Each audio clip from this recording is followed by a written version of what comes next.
just read a book called The Next Right Thing by Emily Freeman, and it has been very life-changing. Emily talks a lot about focusing on what is the next right thing. So, what does that mean? I am a huge planner. In my 20s, I had gone through and I had planned out my entire life of my 30s. I had planned when I was going to have kids. At the time we were living in Chicago, I had planned when we were going to move here, how we were going to get here, when we were going to buy our first house, all these different things. Spoiler alerts, none of that went according to plan. Actually, it went better than planned. We ended up moving to Indianapolis a lot sooner than we thought that we ever would be able to. We only owned our first house for 1 year, and we started having kids earlier than I thought that we would. And it has been truly such a blessing to have more time with them. And like I said, our life today is better than I would have ever imagined looking back 10 years ago.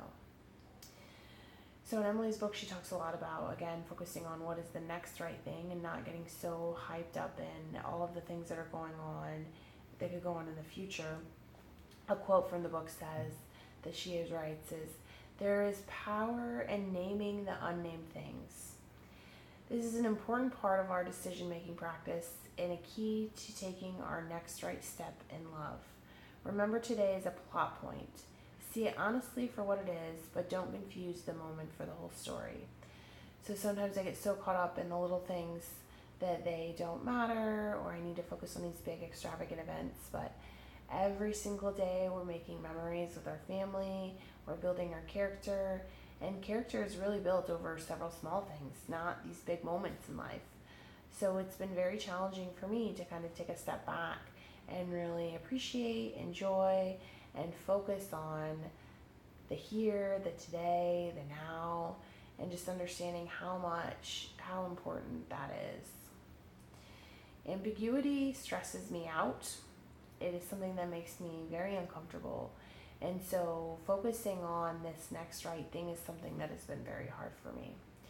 Emily also talks about a few points to kind of help prepare your heart and to give you kind of that foundational base to walk into focusing on the next right thing, as opposed to always focusing on these big extravagant events or getting stressed out about the future.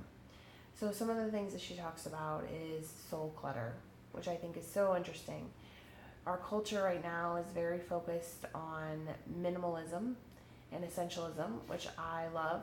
I wouldn't call myself a minimalist, but we do like to focus on having less things because it's less things to take care of. So one of the quotes that comes from Greg McKeown's Essentialism book is, "Essentialism is not about how to get more things done. It's about how to get the right things done. It doesn't mean just doing less for the sake of less either. It is about making the wisest possible investment of your time and energy in order to operate at our highest point of contribution by doing only what is essential." That rocked my soul. I am constantly trying to figure out how to become more productive so I can just do more things. Staying busy is a coping mechanism for me that allows me to keep my mind spinning and going, and then I forget about what's deep in my heart and those underlying issues of being so stressed out about worrying. Like I said, anxiety is a big thing that is for me. And then being an Enneagram 3, if you've followed along with the blog for a while, you've seen a couple posts that we've had about Enneagram, which I just love. But an Enneagram 3 is an achiever, and we're constantly focused on, we need to achieve this, we need to do this, we need to do that, we need to do this. And we have a really hard time stopping and being slow because we always want to be achieving, which is not healthy. Achievements are fine, but when you're constantly striving just to get things done, to get them done, then that's where the problem lies. So she talks about this soul clutter and how do we get rid of some of the soul clutter. So the first thing that she talks about is be picky who you listen to. We have so many people pouring into our lives, people around us, people on social media. We really need to think through, who should we be listening to? Everybody wants to give their opinion nowadays. And so the thing is you've really got to pray about and think through who is the right person to be pouring into your life? Is someone building you up or building you down?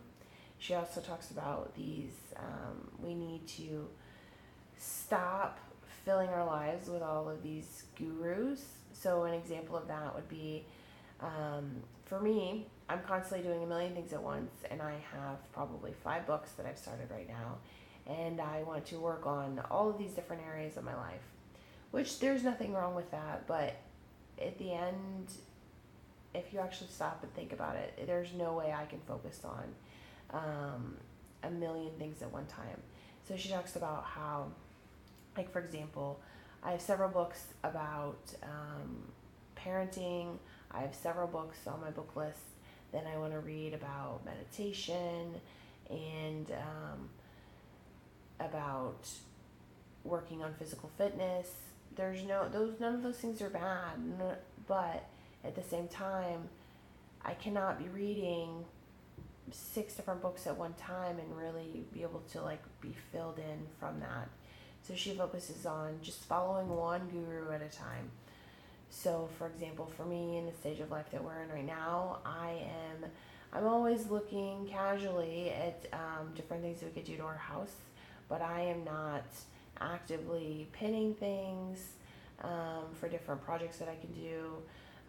We're just working on small projects around our house in this season. I have no idea how long that will last, but in this season today, and there's nothing wrong with those, but it distracts me, and so that's one. And then I always just want to do more, and I have the other things that are going on in my life right now with my career and my children, and some are just really busy for us. So I just need to focus on those things, those gurus, and then at the appropriate time when I have more free space in my life, maybe pick back up on diving more into other things that I'm interested in. She also talks about scheduling a quiet day.